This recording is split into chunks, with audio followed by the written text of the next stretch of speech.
भारत के एक शांत और साधारण से दिखने वाले गांव में रातें हमेशा से कुछ ज्यादा ही खामोश रहती थीं। इतनी खामोश कि जैसे हवा भी डर के मारे सांस रोक लेती हो। इस गांव का नाम था माधोपुर। एक ऐसा गांव जहां लोग दिन में हंसते खेलते दिखते थे, लेकिन रात को अपने दरवाजे खुद से नहीं, डर से बंद कर लेते थे। क्योंकि माधोपुर में एक अनसुनी चीख रहती थी, एक दबी हुई कहानी रहती थी, एक भूत रहता था जिसे लोग बरगद वाली आत्मा कहते थे। कहानी शुरू होती है गांव के बीचों बीच खड़े 200 साल पुराने बरगद के पेड़ से। गांव वाले कहते थे कि उस पेड़ पर एक औरत की आत्मा भटकती है और हर रात ठीक 12 बजे वहां से किसी के रोने चिल्लाने की आवाज आती है। कुछ कहते थे वो औरत अपने पति को ढूंढ रही है, कुछ कहते वो किसी अधूरी इच्छा के कारण मरी है, और कुछ कहते उसने तो खुदकुशी की थी और अब बदला ले रही है।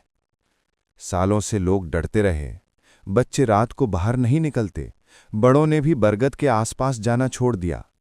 आवाजें रुकती नहीं थीं, लेकिन जवाब किसी के पास नहीं था। फिर कहानी में आता है अनिल। अनिल 17 साल का लड़का, थोड़ा जिद्दी, थोड़ा अलग, और सबसे ज्यादा सच की तलाश करने वाला। उसने कहा, अगर भूत है तो सच भी होगा, और अगर भूत नहीं तो कोई इसे भूत क्यों बनाना चाहता है।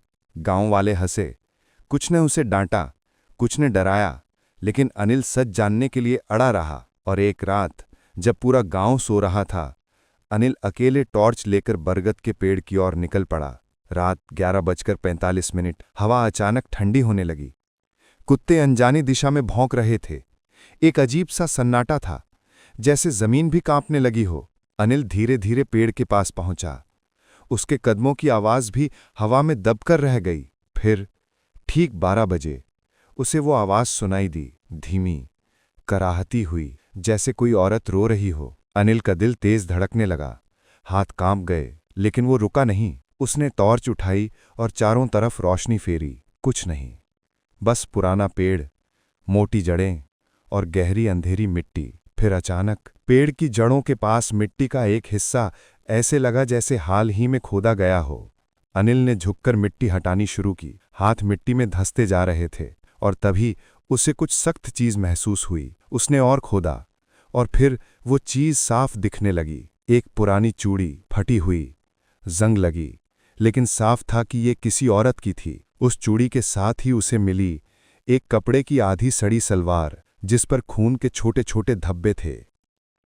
अनिल के पैर जैसे जमीन में धंस गए। ये किसी आत्मा का निशान नहीं था, ये किसी गुनाह का सबूत था।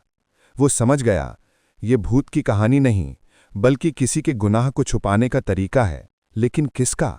सुबह तक अनिल की खोज गांव में फैल गई। कुछ लोग डर गए, कुछ नाराज हुए, और कुछ के चेहरे उतर गए। अनिल ने चूड़ी और कपड़ा गांव के मुखिया के सामने रखा। मुखिया का चेहरा पीला पड़ गया, उसकी आंखें कांपने लगीं। वो कुछ बोल नहीं पा रहा था। तभी एक बुजुर्ग औरत बोली, ये चूड़ी तो सीता की थी, वो 5 साल पहले अचानक गायब हो गई थी। अब राज खुलने लगा था। गांव वाले धीरे धीरे बोलने लगे। सीता गांव के पुराने जमींदार के घर काम करती थी। उसे कई बार रोते हुए देखा गया था, लेकिन किसी ने कुछ नहीं पूछा, क्योंकि कुछ सवाल पूछने की हिम्मत किसी में नहीं होती। एक रात सीता गायब हो गई। लोगों ने कहा भूत ले गया, और कहानी को भूत की कहानी बना दिया गया। पर सच ये था कि वो भूत नहीं, गांव के कुछ लोगों की हैवानियत थी। सीता को मारकर उसका राज बरगद की मिट्टी के नीचे दबा दिया गया, और गांव ने डर की वजह से अपराधियों का नाम लेने की हिम्मत नहीं की।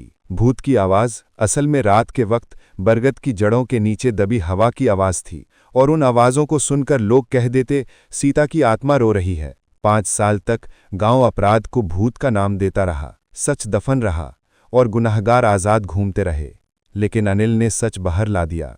उसकी एक जिद ने गांव की दशकों पुरानी कहानी बदल दी। गांव वाले इकट्ठा हुए, दोषियों का सामना किया गया, सच कबूलवाया गया, और सीता के परिवार को आखिरकार इंसाफ मिला। आज माधोपुर में भूत की आवाजें नहीं आती, क्योंकि जिनके अपराध से आवाजें पैदा होती थीं वे जेल में हैं। और सच तो ये है, वहां कभी कोई भूत था ही नहीं। वहां था डर, झूठ और दबा हुआ अपराध। कभी कभी भूत पेड़ों पर नहीं रहते। कभी कभी भूत हम खुद बना लेते हैं, अपने पाप छुपाने के लिए। और इस तरह गांव का भूत एक कहानी नहीं, बल्कि एक आईना बन गया कि डर से सच नहीं बदलता, सच बाहर आने का रास्ता खुद ढूंढ लेता है।